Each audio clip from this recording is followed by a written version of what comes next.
Are you lazy or just resting? I remember when I was a kid, my dad used to always say to me, "Why are you so lazy?" And I would always think to myself, I'm not doing anything. I'm just sitting here watching TV. But at the end of the day, I realized, what did I accomplish for today? And that was absolutely nothing. The Bible would actually talk about laziness, but they would use the word idle. And what exactly is laziness or idle? That's avoiding responsibility or failing to use one's gifts for the glory of God. But being idle can actually be pretty dangerous. What I mean by that is being idle can actually lead to one's mind wandering or spending time on the internet and then failing and falling into sites that you should not be looking at. And then it's starting to pique your interest, which creates spiritual temptation. Some may argue saying, you know what, I'm not being lazy, I'm just taking a rest. Well, there's a big difference. In the Bible, rest can be known as you're restoring and recovering versus straight up unproductiveness. And I have a note here.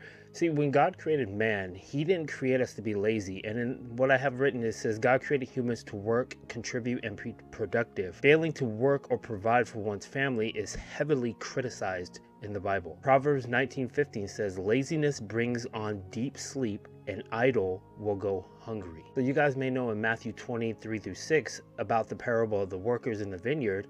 What God was doing is he was walking around and he noticed people were being idle and not doing anything and giving them the opportunity to go work in the vineyard. And at the end of the day, he was paying them and rewarding them for their work. And in this, what they're doing and what God is doing is highlighting that God calls his followers to be active participants in the glory of his work. And I'm going to go ahead and touch on the last part here is in 2 Thessalonians 3:10, Paul talks about this. For even when we are with you, we gave you this rule. The one who is unwilling to work shall not eat. What are some ways to fight idleness? Or would you say laziness? Well, one is developing a plan where you are actually spending time with God, not only in prayer, but also in his word. Being an active member in the church community or in your community for that matter, helping, loving, and caring and providing for others that are in need. Matthew 25:35-40 says, for I was hungry and you gave me food. I was thirsty and you gave me a drink. I was a stranger and you welcomed me. I was naked and you clothed me.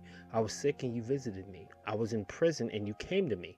Then the righteous will answer him, saying, Lord, when did we see you hungry and feed you, or thirsty and give you a drink? And when did we see you a stranger and welcome you, or naked and clothe you?